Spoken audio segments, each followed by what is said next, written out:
They thought it was over until a group of terrorists escaped into Alaska's frozen woods, taking a young policewoman hostage. When hope seemed lost, an aging Navy SEAL heard the call. He wasn't fighting for glory anymore, but for what's right. Through blizzards and darkness, with only his faithful dog Ranger by his side, he showed that courage doesn't fade with age. It deepens. This is a story of loyalty, faith, and the miracles that still walk among us. Before we begin, tell us where you're watching from, and subscribe for more stories of faith, courage, and the miracles God hides in the darkest places. The Colorado mountains in midwinter were merciless, white silence stretching endlessly where even the wind seemed too tired to scream. It was the kind of cold that didn't just bite, it burrowed beneath skin and memory. Special warfare operator Ethan Cole, 40, crouched behind a ridge of frozen shale, his breath forming brief ghosts in the air before vanishing. Beneath layers of camouflage, the gray-green digital pattern of a Navy SEAL's winter uniform, his muscles coiled with patient tension. The tan tactical vest clung to his frame, pouches heavy with spare magazines, a combat knife, and a single silver cross that glinted whenever light broke through the storm. Ethan's face was carved with sharp, disciplined lines, high cheekbones, a squared jaw shadowed with stubble, and eyes the color of steel wet with rain. Those eyes had seen too much. Behind their calm calculation hid a weight that no mission could erase. The image of Lauren, his wife, moments before she was taken. Years had passed since the hostage crisis in Fallujah that ended with her body draped in an American flag. Since then, Ethan had learned to bury grief beneath procedure, guilt beneath duty. But some ghosts never froze. They whispered even in blizzards. Beside him crouched Ranger, a 6-year-old German shepherd bred from a military canine lineage, his coat a blend of black and deep tan that almost disappeared against the pine shadows. 85 pounds of pure discipline, muscle, and instinct, Ranger's ears moved independently like radar dishes, scanning the unseen. His eyes, amber and unnervingly human, followed Ethan's every gesture. The dog's breath came in measured huffs, visible in the icy air, calm but ready. They had been partners for 3 years, long enough to understand each other without words. Where Ethan was logic and precision, Ranger was pulse and intuition. The mission was straightforward on paper. Track down a terrorist cell believed to be hiding somewhere in these mountains and locate Detective Emily Grace, a Denver police officer abducted 2 nights ago. The last footage from her body cam had shown a snow-covered road, flashing red lights, and then chaos, a truck ramming her cruiser, masked men dragging her out, her scream swallowed by the storm. Ethan shifted slightly, raising his thermal scope. The world through it was ghost-like, shades of blue and orange. Ranger's body heat glowed beside him, steady and strong, but the landscape ahead was lifeless, except for one faint signature, something small, irregular, fading fast. He slid down the slope, boots crunching quietly in the snow, Ranger close at heel. When they reached the spot, the wind carried the metallic scent of blood. Ethan knelt, brushing away a layer of fresh powder. A smear of crimson shone beneath the pale light. Ranger whined softly and pawed at something buried deeper. Ethan dug with gloved fingers until he found it, a strand of dark auburn hair, frozen stiff, and beneath it, a police badge, number 4th Philadelphia Avenue 1, half covered in ice. Emily Grace. He stared at it for a moment, his throat tightening. He had seen her file earlier, 32 tall, lean, with the determined posture of someone who had spent years holding her ground in a world of arrogance and crime. Her personnel notes mentioned a habit of working late and an unshakable belief in justice. "A troublemaker with a conscience," her captain had said with reluctant admiration. Ethan imagined her now, trapped, terrified, perhaps injured somewhere in the endless white. That thought clawed at the disciplined wall inside him. "Ranger, track," he whispered. The dog lowered his muzzle, sniffed the blood, then began to circle, tail straight, nostrils flaring. After a moment, he barked once, sharp and certain. Ethan followed as Ranger moved, weaving through pine trunks and snowdrifts. Each step was a negotiation with the terrain, ice cracking, air thinning. The sun was no more than a smudge behind the clouds.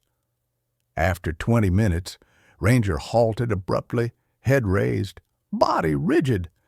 Ethan froze, hand instinctively on his rifle. A sound, a metallic clink, echoed faintly ahead, then silence. He signaled Ranger to stay low and crawled forward, eyes scanning the horizon. Through the frost, he saw faint tire marks half buried in snow, leading downhill toward a narrow canyon road. His pulse quickened. The abductors had moved through here recently, maybe hours ago. Ethan touched his radio, whispering into the static. "Reaper, 1 to command. I've got positive trace of the target. Blood confirmed. Badge recovered. Following tracks north by northeast." Static hissed. Then a voice came through. Commander Hale, cold and clipped. "Copy, Reaper. Be advised, no aerial support until the storm clears. You're alone out there." Ethan smirked bitterly beneath his mask. Wouldn't have it any other way. He turned to Ranger, who was already watching him. The dog's gaze carried understanding beyond words. They were the only chance she had. They pressed on. The forest thickened, trees bending under the weight of snow. The air was electric, heavy with unfallen flakes. Ethan's breath rasped inside his mask. For a moment he paused, leaning against a tree, memories flooding in uninvited. Lauren's laughter, the smell of her coffee in the mornings, the warmth that once existed in a life before the silence of missions. He had promised her he would never let his heart go numb. But somewhere between battles and funerals, it had. Ranger nudged his knee, snapping him back. The dog's fur was dusted with snow, his tail flicking with restrained energy. "You're right," Ethan muttered. "We've got work." They moved again, climbing toward a ridge where the tracks vanished beneath drifts. Ethan's instincts warned him. The storm was shifting, pressure dropping. The sky had turned an ugly gray-green like bruised skin. Snowflakes began to fall, not gentle, but sharp, like shards of glass. Within minutes, visibility dropped to 10 feet. "Shelter!" Ethan ordered. Ranger darted ahead, searching. The dog disappeared behind a boulder and barked once. Ethan followed, discovering a shallow cave, barely enough for the two of them. They ducked inside, shaking off snow. Ethan unzipped a pouch, pulling out a thermal blanket. Ranger curled beside him, body heat radiating through Ethan's side. The blizzard outside grew violent, a roaring wall of sound. He stared into the darkness of the cave, mind restless. Emily was somewhere out there, maybe alive, maybe dying. And here he was, trapped by nature itself. The helplessness gnawed at him. Too familiar. It was the same feeling from that night in Fallujah when Lauren's voice broke through the calms, begging for time he couldn't give her. His fists clenched unconsciously. "Not again," he whispered, voice shaking. "Not this time." Ranger lifted his head, eyes gleaming in the dim light as if agreeing. The dog pressed his muzzle against Ethan's arm, grounding him in the present. Outside, the storm howled like an angry god, burying all traces of their path. Inside, Ethan's pulse slowed. He checked his rifle, his sidearm, his knife. The mission wasn't over. It had barely begun. Somewhere beneath that storm, Emily Grace was waiting, and Ethan Cole, haunted, disciplined, and unyielding, would walk straight into hell to bring her back. The blizzard raged through the night like a living thing, its voice echoing between the mountains. By dawn, the cave where Ethan Cole and Ranger had taken refuge was nearly buried in snow. Ethan woke to the faint sound of his radio crackling in the cold air, but no voice came through, just static and the whisper of wind. He rubbed the frost from his eyes, his body stiff and aching from the cold ground. Ranger stirred beside him, stretching, his fur glistening with ice crystals. The German shepherd gave a soft grunt and nudged Ethan's arm, reminding him they were still alive. "Good boy," Ethan murmured, pulling on his gloves. The storm had passed, but the world outside was transformed into a deadly white silence. Every direction looked the same. Every step would now be a gamble between survival and disappearance. Ethan emerged from the cave cautiously, rifle slung over his chest. The light was blinding. Sunlight refracted across billions of snowflakes. The temperature was still dropping, and the air felt sharp enough to cut skin. Ranger trotted ahead, nose low to the ground, his movements deliberate and sure. Ethan followed. The crunch of boots muffled under the snow. The trail they'd been following last night was gone, buried.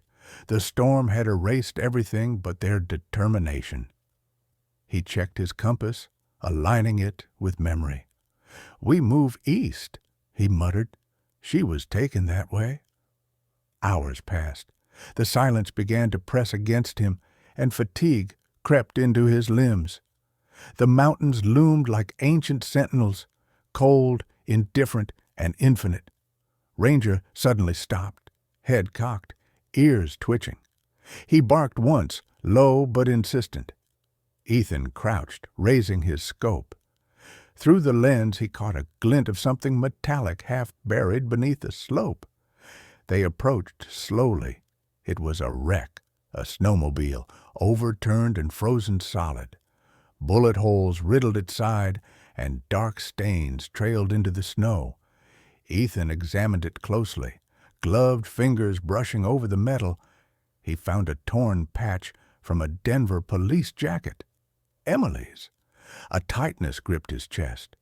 He scanned the ground again. Ranger pawed at a nearby drift and unearthed a half-eaten protein bar still wrapped, its brand military issue. Not hers. Someone else had been here, someone trained. So she wasn't alone, Ethan whispered. Someone tried to help. His eyes narrowed. Or hunt. A voice startled him from behind. "You lost, soldier?" Ethan spun, rifle raised, finger poised on the trigger.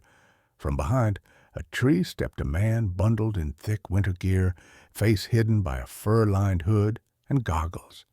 He raised his hand slowly, showing he was unarmed. "Easy," the stranger said. His voice was rough, aged, the kind born from years of shouting over engines and storms. "Name's Roy Becker. I run a ranger station down in Silver Pine Valley." Ethan lowered his rifle slightly, but kept his stance rigid. Roy pulled down his hood, revealing a weathered face with deep-set blue eyes, a graying beard, and skin toughened by cold and solitude. He looked about 55, sturdy but tired. There was a calm patience in him, the kind that came from living too long with only wind for company. "What are you doing out here?" Ethan asked. Roy shrugged.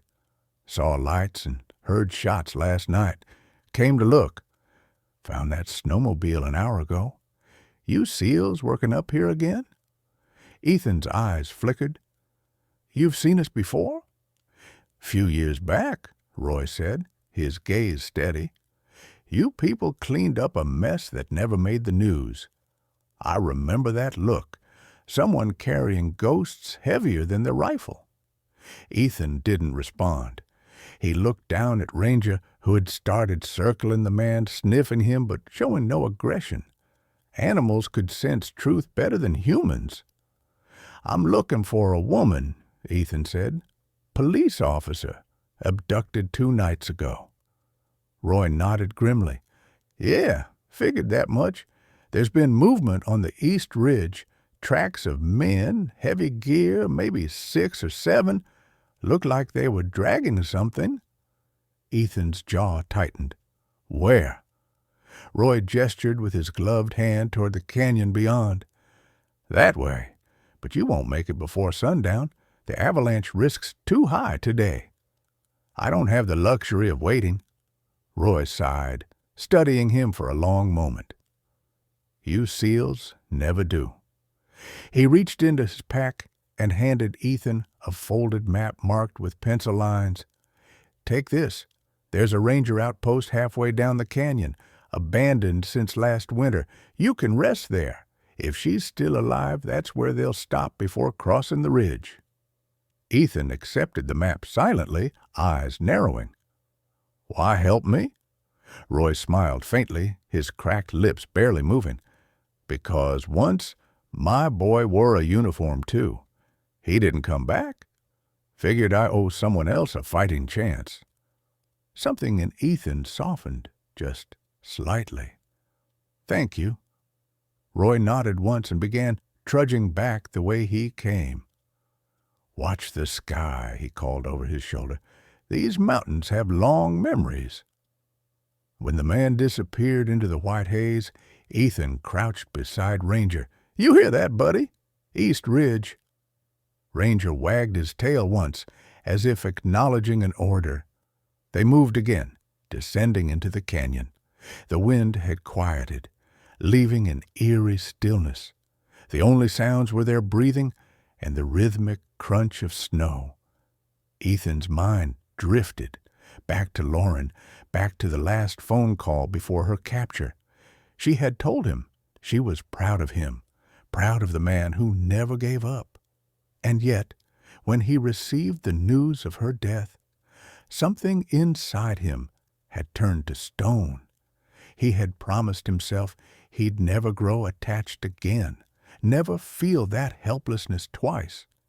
But now, as he followed the faint hope of rescuing Emily Grace, he realized he had already broken that promise. Hours later, the light began to dim.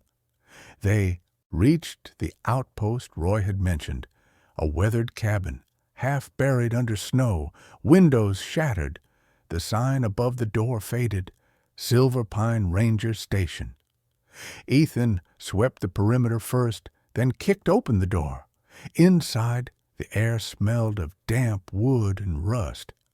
There were remnants of old gear, maps, broken radios, a coffee mug with the word Montana faded on its side. Ranger sniffed around, tail stiff. Then, suddenly, the dog froze, ears pricked. A low growl rumbled from his throat. Ethan followed his gaze toward a corner where a pile of snow had drifted in through the broken window. He approached, rifle raised, and kicked the snow aside. Beneath it was a man's body, stiff, half frozen, a bullet wound in the chest. Not recent. Ethan knelt, brushing ice from the man's jacket. There was a patch on the sleeve, Denver Police Tactical Unit. "Damn," Ethan whispered. "She had backup." He searched the body quickly, finding a small data drive tucked inside a glove. His fingers trembled slightly as he held it up to the light. "This might tell us where they went," he said softly.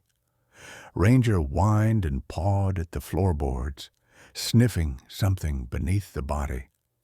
Ethan pulled the corpse aside carefully, revealing a faint symbol carved into the wood beneath, a triangle with a single line through it. Ethan recognized it instantly. It was the insignia of a terror cell the SEALs had encountered years ago in Syria, codename Ash Serpent. They had vanished after Lauren's death. His heart began to pound. He stared at the symbol, memories crashing over him like the storm outside. "No," he muttered, voice low and trembling. "It can't be them." But deep down, he knew it was. As the wind outside began to rise again, Ethan slipped the drive into his vest pocket, eyes darkening with realization. Ranger barked once, sharp and alert, as if sensing the shift in his master's heartbeat. Ethan exhaled slowly. "We're not just saving her," he said. "We're going to finish this."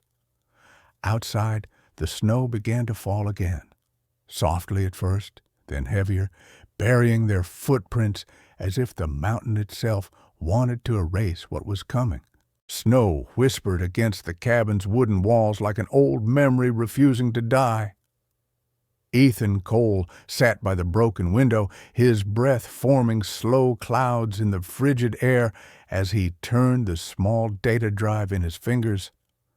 The metal felt cold, heavier than it should. Beside him, Ranger slept with his muzzle resting on his paws, his ears flicking occasionally toward unseen noises outside. Ethan's eyes were distant, focused, but haunted. He had seen the mark of Ash Serpent before, the terror cell that had killed Lauren.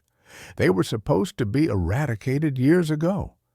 Yet their symbol now carved into this floorboard told a different story. They had followed him home. He inserted the drive into his wrist-mounted tactical reader. The cracked screen blinked to life, displaying a series of encrypted files, coordinates, voice logs, and one short video fragment. Ethan hit play. Static filled the cabin, then an image flickered, a dimly lit room, a camera shaking slightly. A woman's voice spoke, muffled but desperate. "This is Detective Emily Grace. If anyone finds this, they're not what they seem. The men who took me, they're ex-military. They know every move before I make it. Please." The video cut off in a burst of distortion. Ethan's jaw clenched. Ex-military. That meant training, tactics, and worse, betrayal. Ranger raised his head, sensing the tension in his handler. Ethan reached down, scratching behind the dog's ear. "We've got a direction, boy," he murmured, "and a reason." He gathered his gear, rechecked his weapons, and stepped into the cold. The daylight was dim, filtered through the heavy clouds like smoke. The canyon below stretched endlessly, a scar carved into the earth. Using the coordinates from the drive, Ethan began moving north along a frozen river, Ranger pacing beside him. The air grew thinner, colder. Every breath burned his lungs, but he pressed forward. Somewhere ahead lay Emily and the ghosts of his past. After an hour of trudging through knee-deep snow, they reached a cluster of old wooden cabins, long abandoned by miners decades ago. The roofs sagged under layers of ice, doors hung crooked, and silence clung to everything. Ethan scanned through his scope, checking for movement. Nothing. Yet his gut screamed that they weren't alone. Ranger's ears twitched. A soft growl rumbled in his throat. "Eyes up," Ethan whispered. A shadow moved behind a cabin. Ethan dropped to one knee, rifle aimed. "Come out," he barked. The figure stepped slowly into view, hands raised. It was a woman, early 40s, tall and slender, her face pale under a layer of frost. She wore a thick wool coat patched in places, and her gray eyes darted between Ethan and his rifle with cautious calculation. "Don't shoot," she said, voice trembling but controlled. "I heard the gun earlier. You're not one of them, are you?" Ethan studied her carefully. Depends who them is. The men with the black truck, she said. They came through last night. I thought they were rescue teams until I saw the guns. He lowered his weapon slightly. Who are you? Clara Finch, she replied. I used to run a wildlife rescue station here before the funding dried up. I stayed behind. Ethan observed her more closely now. The deep lines around her eyes, the scar that traced from her jaw to her neck, the kind of mark left by something sharp and angry. She carried herself like someone who had learned not to trust easily. You live alone? Clara nodded. Been that way for years. The animals were easier to deal with than people. She forced a weak smile, then frowned. You're military. Used to be, Ethan said. Now I'm looking for a kidnapped police officer, Emily Grace. You seen her? Clara's face tightened. Maybe the men had a woman with them. She looked hurt. They dragged her into the mining tunnels east of here. Ethan's heart quickened. How long ago? Less than a day. That was all he needed. He started toward the path Clara mentioned, but she grabbed his arm. Her hand was cold, trembling. You can't go in there without backup. Those tunnels go on for miles. They collapse. And those men, they're not amateurs. Ethan looked down at her, his voice calm but resolute. I'm not waiting for backup. She hesitated, then sighed. Then take this. She disappeared inside her cabin and returned with a small lantern and a thermos. Battery lantern still works, and coffee, strong enough to keep you alive a little longer. Ethan took them with a curt nod. Appreciate it. Clara looked at Ranger, who stood alert, his golden eyes reflecting the weak light. That dog of yours, she said softly. He's not afraid of the dark, is he? Ethan almost smiled. He's not afraid of anything. They moved on. As dusk fell, the wind picked up again, howling through the broken cabins like mourning voices. Ethan and Ranger reached the entrance to the tunnels, a gaping black mouth framed by twisted metal beams. The smell of oil and gunpowder hung faintly in the air. Tracks led inside. Footprints, drag marks, and tire impressions from a generator cart. Ethan crouched, touching the ground. Still fresh, he activated his night vision goggles, the world turning green and spectral. Stay close, he whispered. Ranger padded silently beside him, muscles taut. Inside, the tunnel swallowed them whole. The walls were damp and narrow, carved with pickaxe scars and dripping water. Rusted tools littered the floor. Ethan's flashlight beam caught on something hanging from a support beam, a piece of fabric torn from a uniform sleeve. Police blue. He pocketed it, jaw tightening. She's here, he murmured. They moved deeper, footsteps echoing softly. Then came voices, faint, distorted by distance. Ethan signaled Ranger to stay. He edged forward, crouching behind a rusted mining cart. Ahead, two men stood guard at a junction, their rifles slung lazily, unaware.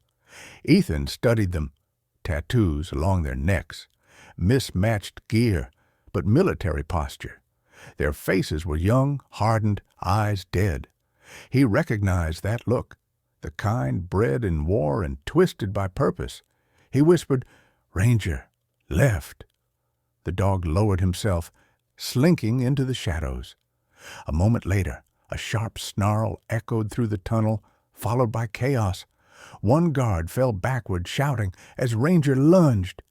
Ethan fired twice, his shots muffled by a suppressor. Both men collapsed, the sound swallowed by the dark. He moved fast, checking their tags. One name caught his eye, S. Duran. Ethan's breath hitched. Sergeant Samuel Duran had served under his command in Kandahar. He'd been declared KIA 3 years ago. Now his corpse lay here in the snow-covered mountains. Ethan's chest tightened. They're recruiting the dead. He looked ahead into the deeper darkness where the tunnel split into multiple paths. Faint light flickered from one of them, firelight. He could hear muffled voices, a woman's cry, then a harsh command in a language he didn't recognize.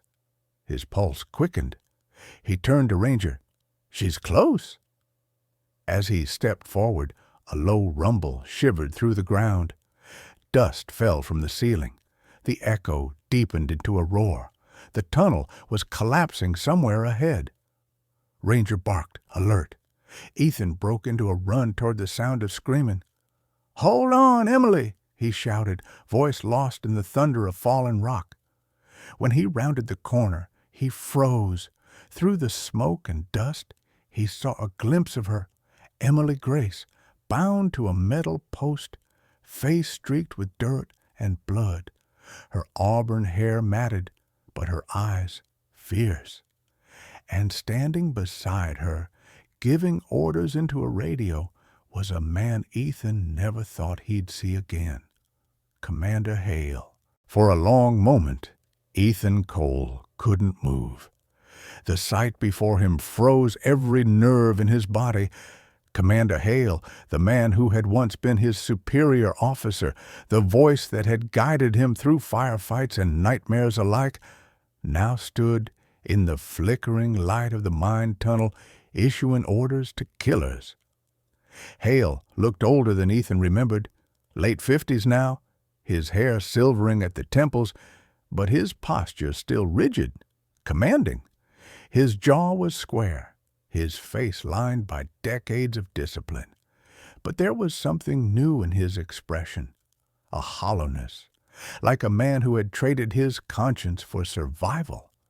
The last time Ethan saw him was during a mission in Kandahar, when Hale had pulled him out from a collapsed building and told him, "We don't leave our own behind." Now standing beside terrorists, that promise was a ghost. Ranger's low growl vibrated against Ethan's leg, but the SEAL held him back with a silent hand gesture. Emily Grace was tied to a steel post 10 meters ahead, her face bruised, but her eyes fierce. Even through the haze of dust and flickering flames, she exuded defiance. Her lips were cracked, but when her gaze caught Ethan's, there was recognition, a silent, desperate spark of hope. Ethan lowered his rifle slightly, trying to assess. Around her were 4 armed men, all wearing mismatched tactical gear. Their movements were disciplined, their stances professional. Ex-soldiers, every one of them. Hale's voice cut through the noise. "Check the western shaft. I want confirmation before we move." His tone carried the same authority Ethan once respected. A tone that used to mean safety. Now it commanded enemies. As 2 guards moved deeper into the tunnel, Ethan made his decision. He whispered to Ranger, "Circle left. Wait for my mark." The dog vanished into the shadows, melting into darkness with the silent grace of a predator. Ethan crept forward, his rifle steady, boots silent against the gravel. His heartbeat was thunder in his ears. One wrong move and Emily would die. He counted breaths, steps, heartbeats, then chaos erupted. A sharp bark echoed through the tunnel as Ranger lunged at one of the guards near Emily, teeth sinking into the man's forearm. Gunfire exploded instantly. Ethan took his shot, the suppressor hissing as 2 rounds struck true, one in the chest, one in the throat. The second guard fell before he could even aim. "Contact!" someone shouted. Hale spun around, eyes narrowing. Recognition flared instantly. "Cole," he said, voice filled with disbelief and fury, "you're supposed to be dead." Ethan advanced, rifle trained on him. Not yet. The 2 remaining gunmen opened fire, bullets sparking against the tunnel walls. Ethan rolled behind a support beam, returning precise, controlled bursts. Ranger released the wounded man and darted toward the others, snarling, forcing them to split. The echo of combat filled the mine, a symphony of rage, loyalty, and betrayal. When the last echo faded, only 3 figures remained standing: Ethan, Hale, and Emily. Smoke curled through the air, the scent of cordite mingling with iron and dust. Emily was trembling but conscious, her wrists raw from the restraints. Ethan approached cautiously, rifle still raised. "Why, Hale?" he demanded. "What the hell is this?" Hale regarded him with a strange calm. "The same war, Cole, just a different side." "Bullshit. You're working with Ash Serpent. They're terrorists." Hale's lips twitched into something that wasn't quite a smile. Terrorist, soldier, patriot, it all depends on who writes the story. We fought for a country that forgot us, sold us, buried us under classified lies. Ash Serpent offered purpose, order. They offered to finish what our government abandoned. Ethan took a step closer, eyes burning. "They killed Lauren." The older man's expression flickered, something like regret, then resignation.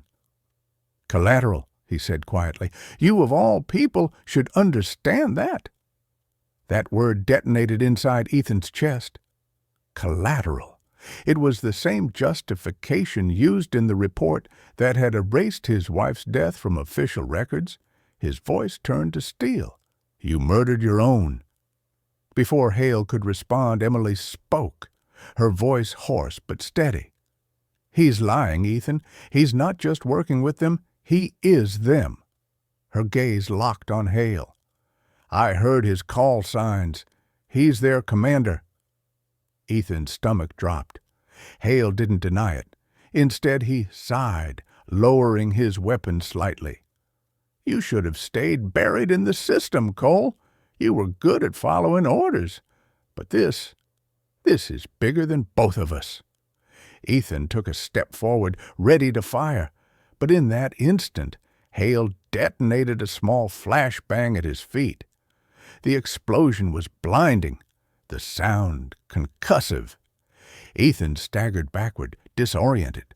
Ranger barked frantically, covering his handler as debris rained down. When the light cleared, Hale and Emily were gone, the ropes that had bound her sliced clean. Ethan cursed, slamming his fist into the wall.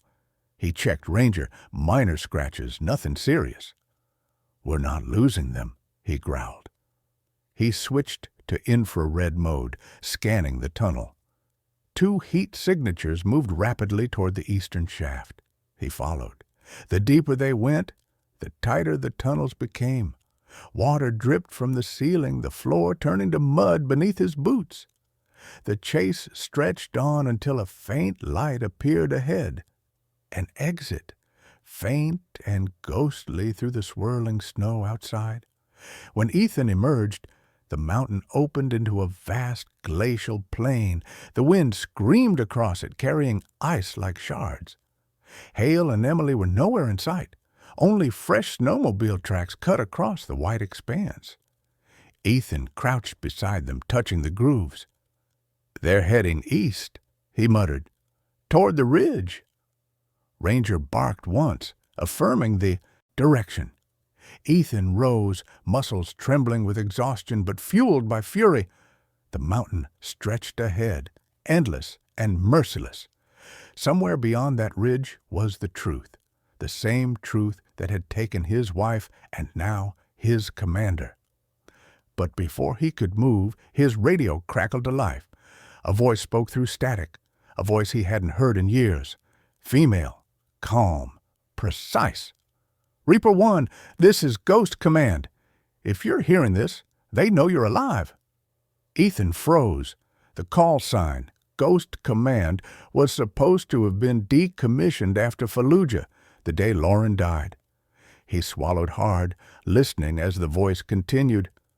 "Your past is coming for you, Cole, and it's closer than you think." The transmission ended in silence. Ethan looked down at Ranger, snow collecting on the dog's fur. His pulse pounded, not from the cold, but from something else entirely. Fear. Someone had resurrected a ghost that should have stayed buried. He holstered his rifle, eyes narrowing toward the east. "Let's go, boy," he said. "We've got more than one war to fight." The storm began again, swallowing their footprints as the mountain whispered secrets only the dead should know.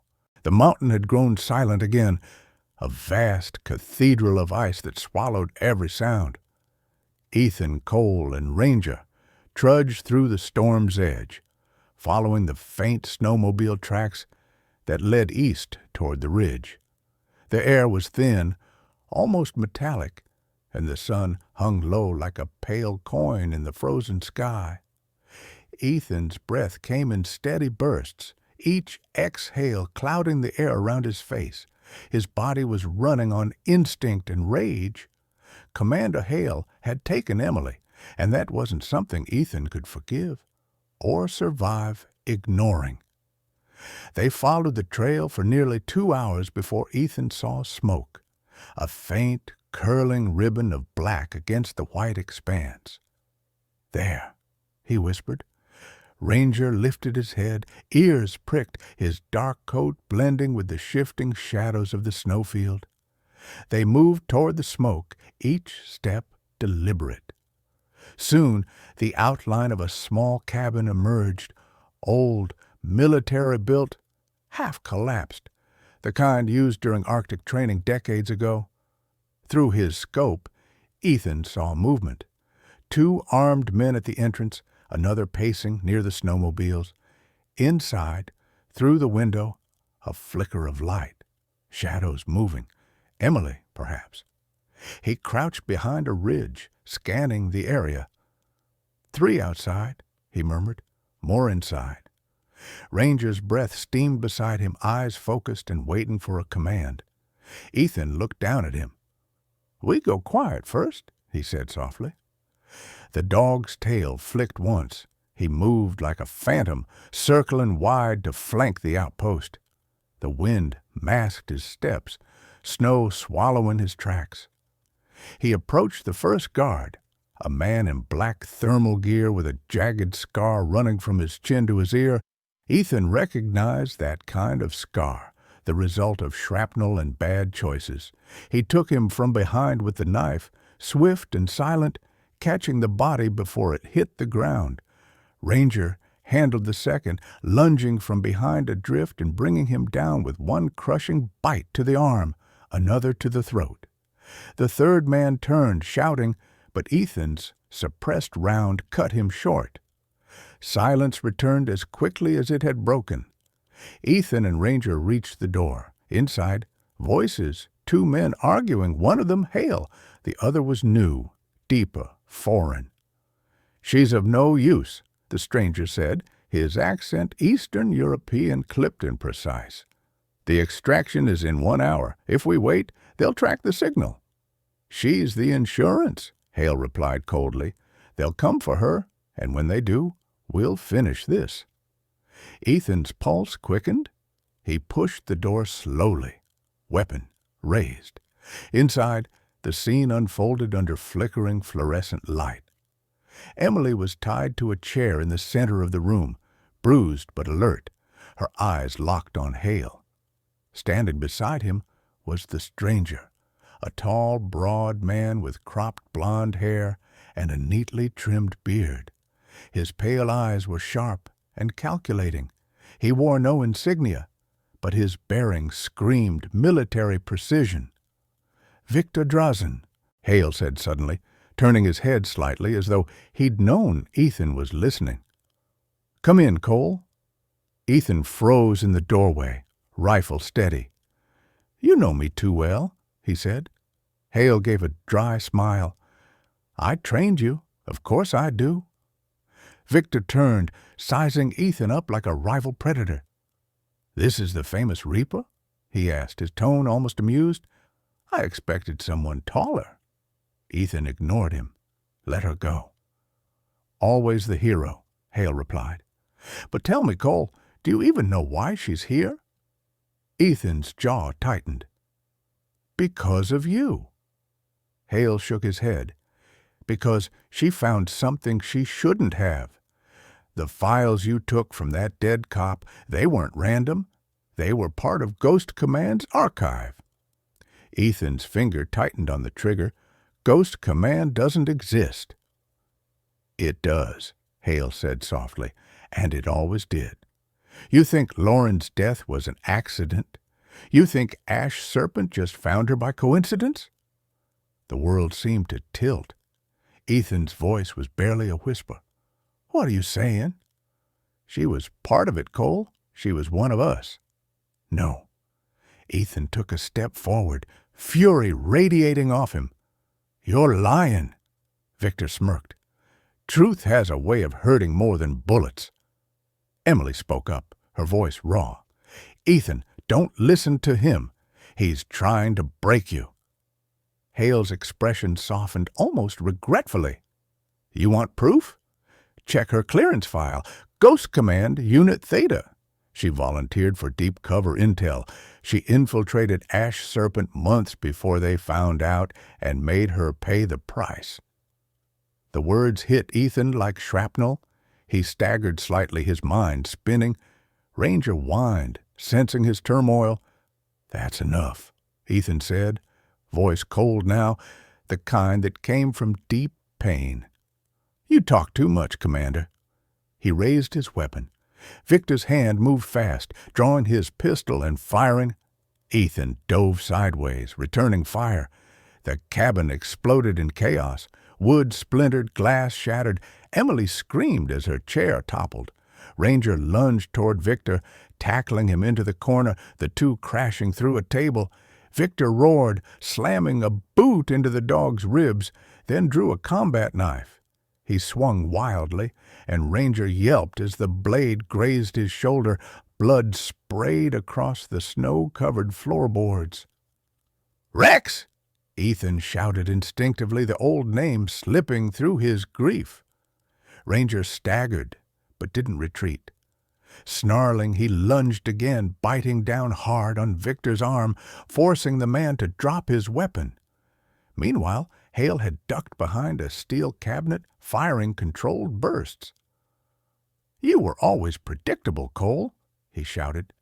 Ethan moved low, rolling into cover. "And you were always a coward." He threw a smoke grenade across the room. The haze filled the air, choking the vision. Using the distraction, he sprinted toward Emily, cutting her restraints. "Can you move?" She nodded, wincing. "Barely." "Then crawl. Stay low." They moved together, Ethan firing blind to suppress the enemy. Ranger barked once, a sharp warning. Through the smoke, Hale's silhouette appeared, rifle raised. Ethan reacted first, firing 2 shots. The first grazed Hale's arm. The second struck his vest, spinning him backward. But before Ethan could finish it, Victor slammed into him from the side, sending them both crashing into a wall. The impact knocked Ethan's rifle away. Victor's strength was monstrous, his fists like sledgehammers. He punched Ethan twice, splitting his lip and bruising his ribs. "You can't stop this," Victor hissed. "You can't stop what's coming." Ethan gritted his teeth, reaching for his knife. "Watch me." He drove the blade upward, catching Victor under the ribs. The man gasped, eyes wide, staggering backward. Blood darkened his gray combat suit. Hale shouted something in Russian, then detonated a charge. The explosion ripped through the wall, sending debris and fire across the room. Ethan shielded Emily with his body as Ranger leapt over them, barking furiously. When the dust settled, the cabin was half collapsed, flames licking at the snow. Hale and Victor were gone, vanished into the white wilderness beyond. Ranger limped to Ethan's side, his left shoulder bleeding heavily. Ethan pressed a bandage to the wound with trembling hands. "Hold on, buddy," he whispered. "You're not leaving me, too." Emily, still coughing, looked at him with glassy eyes. "He said something before he left?" she murmured. "Hale, he said Juneau. Does that mean anything?" Ethan's blood ran cold. Juneau, Alaska. That's where Ghost Command had been buried years ago. He looked out into the storm where Hale had disappeared, the snow swallowing all traces of him. "Yeah," Ethan said quietly. "It means this isn't over." The mountain wind rose again, carrying away the last echoes of battle. Somewhere in the white abyss, the ghosts of old wars stirred awake. The sea around Juneau, Alaska, was a frozen graveyard of white and gray. The wind screamed off the glaciers like a living thing, tearing across the docks and rattling the windows of abandoned outposts that once belonged to the U.S. Navy. Ethan Cole stood on the pier, snow collecting on the brim of his hood, staring at the black waters below. The coordinates Hale left behind had led him here, to the ruins of Ghost Command. His reflection stared back from the ice, a man worn by too many battles, his beard rough, his blue-gray eyes hollow, yet burning. Beside him, Ranger sat obediently, his left shoulder still bandaged, fur dusted with frost, tail still thumping faintly despite the pain. Ethan reached down, rubbing behind his ear. "One last mission, boy," he murmured. "After this, we go home." Emily Grace stood a few feet away, wrapped in a heavy parka 2 sizes too big. Her auburn hair, still matted from the last fight, whipped in the wind. Despite the exhaustion in her eyes, she looked determined. "Are you sure this is the place?" she asked. Her voice carried over the gale. Ethan nodded toward the cliffs beyond the dock. "That's the entrance," he said. "Ghost Command's old research facility. They said it collapsed after the shutdown, but Hale's not the kind of man to bury gold without digging it back up." She frowned, clutching her rifle. "And you think he's here now?" "He's here," Ethan said quietly. "He always comes back to his ghosts." They moved along the ice-slick path toward the cliffs. The structure revealed itself like a scar cut into the mountain, an old concrete bunker half buried by snow. The door bore the faded emblem of a trident wrapped in wings, the Ghost Command insignia. Ethan stared at it for a long moment. He remembered the first time he'd seen that symbol, back when he and Lauren were newly married, before the missions, before the lies. Inside, the air was stale and cold, the lights long dead. They moved by flashlight through rusted hallways lined with broken monitors and fallen ceiling panels. Ranger's paws clicked softly on the concrete, his nose twitching, alert. Somewhere deep inside, machinery hummed faintly, the sound of something alive. Then came the voice. "Welcome back, Cole." Ethan froze. The sound echoed through the corridor, metallic and calm. Hale's voice. It came from speakers embedded in the walls. Emily gripped her weapon. "He's watching us." Ethan scanned the ceiling. "He's always watching." He gestured toward a junction ahead. "We move." They advanced cautiously until the hallway opened into a vast chamber filled with dormant equipment and a single glowing server rack humming with blue light. In front of it stood Commander Hale, dressed in a black tactical coat, his arms still bandaged from their last encounter. His silver hair gleamed in the cold light, and his expression was unreadable. "I knew you'd come," he said. "You always finish what you start." Ethan raised his rifle. "It ends now." Hale's smile was weary, almost sad. "You still think this is about revenge. It never was. This," he gestured to the servers, "is about survival. Ghost Command wasn't destroyed, Ethan. It was silenced. We found something years ago, something that could predict conflict before it began. But when it started predicting internal collapse, civil wars, revolutions, they buried us, labeled us rogue. Emily's voice cut through the silence. You turned that into ash serpent. You used it to start wars. Hale didn't deny it. War is the only language men still listen to, and someone has to speak it before chaos consumes everything. He looked back at Ethan. Lauren understood that. Ethan's heart clenched. Don't you dare say her name. She believed in this, Hale continued.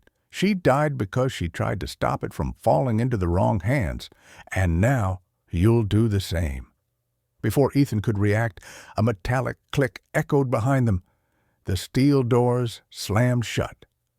From the shadows emerged Victor Drazen, alive but wounded, his arm wrapped in blood-soaked gauze, his pale eyes burning with hatred. You took everything from me, he growled. Now I'll take what's left of you. Ranger snarled, moving between Ethan and Victor. Hale stepped back toward the servers. End this, Drazen. I have work to finish. Ethan fired first. The bullet grazed Victor's shoulder, spinning him sideways, but the mercenary kept coming. He slammed into Ethan with brute force, the two men crashing against a console. Sparks erupted as cables tore loose. The fight was brutal. Fists, elbows, the sound of grunts and bones striking metal. Victor grabbed Ethan by the vest, slamming him into the wall.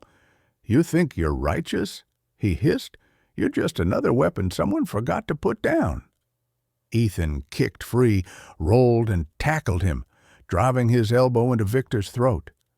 The man gasped, but his hand found a shard of broken glass. He swung wildly, slashing across Ethan's cheek. Blood streaked down his face. Ranger lunged, clamping his jaws around Victor's arm. The man screamed, trying to shake the dog off, but Ranger didn't release. Ethan seized the moment, driving his combat knife straight into Victor's chest. The mercenary went rigid, eyes wide, before collapsing. Ranger released him, panting heavily, blood on his muzzle. Ethan dropped to one knee beside him, checking the wound on the dog's shoulder. It had reopened. Hang in there, he whispered. Hale clapped slowly from across the room. Still loyal. I respect that. He reached toward the server console, typing commands rapidly. The lights in the room shifted, screens flickering to life. On them appeared encrypted maps, satellite feeds, data streams showing world conflict zones highlighted in red. This is the system, Cole, the algorithm that sees the world's next war before it happens. I'm sending it to every power on Earth. When everyone knows the future, they'll destroy each other trying to change it. Ethan aimed his rifle. Not if I destroy it first. Hale turned, a gun in his hand. You destroy this, and the truth dies with it. Your wife's work dies with it. The name was a knife. Ethan hesitated, finger trembling on the trigger.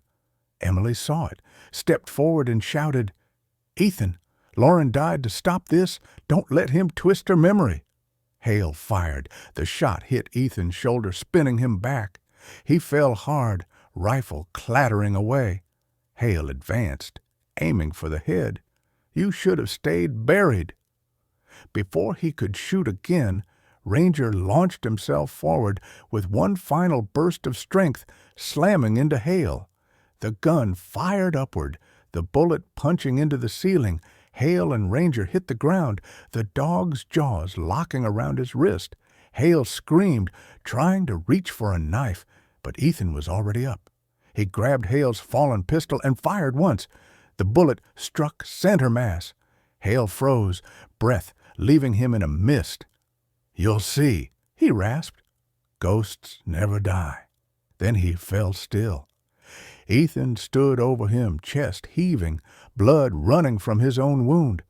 Emily knelt beside Ranger, who was breathing shallowly, eyes glassy. He's bleeding out, she whispered. Ethan dropped beside his companion, pulling him close. "You did good, buddy," he said softly. "You can rest now." Ranger's tail thumped once against the floor, then stilled. Ethan bowed his head, tears mixing with sweat and blood. Silence filled the bunker, broken only by the hum of dying machines. Emily placed a hand on his shoulder. "We have to go," she said gently. Ethan nodded, setting Ranger down carefully. He turned to the console and pulled a thermite charge from his vest. "No more ghosts," he whispered, arming the fuse. Then he and Emily limped toward the exit. As they emerged into the blinding snow, an explosion tore through the bunker behind them, sending a plume of fire and smoke into the night sky. From the ridge, Ethan looked back one last time. The bunker was gone, swallowed by the storm. "It's over," Emily said quietly. Ethan shook his head. "Not over," he replied, his voice low. "But we finally stopped the ones who forgot what loyalty meant." He glanced at the collar in his hand, Ranger's tag glinting faintly in the firelight. He kept his promise. Emily smiled weakly through tears.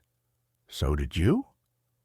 The two walked into the storm together, the dawn rising behind them, pale gold breaking through the clouds. Somewhere in that light, Ethan imagined Lauren's voice, soft and proud. "You came back." He looked toward the horizon, whispering, "Yeah, this time I came back for all of us." And as the wind carried away the last of the smoke, the ghosts of Juneau finally rested. When wars end and the snow grows quiet, what remains are not the battles we fought, but the faith that carried us through them. Ethan's story reminds us that miracles are not always thunder in the sky. Sometimes they are the warmth of a loyal friend, the courage to stand up again, or the whisper of God saying, "You are not alone." If you've ever faced a storm in your life, grief, loneliness, or loss, remember this: God still works in silence. He sends His angels in many forms, sometimes on 2 legs, sometimes on 4. And through every trial, He is shaping something divine in us. Before you leave, take a moment to share this story with someone who needs a reminder that faith still moves mountains. Tell us in the comments where you're watching from, and if this story touched your heart, don't forget to like, subscribe, and join our growing family of believers who still see light in the darkest night. May God bless you, protect your home, and bring peace to every heart that still believes in miracles.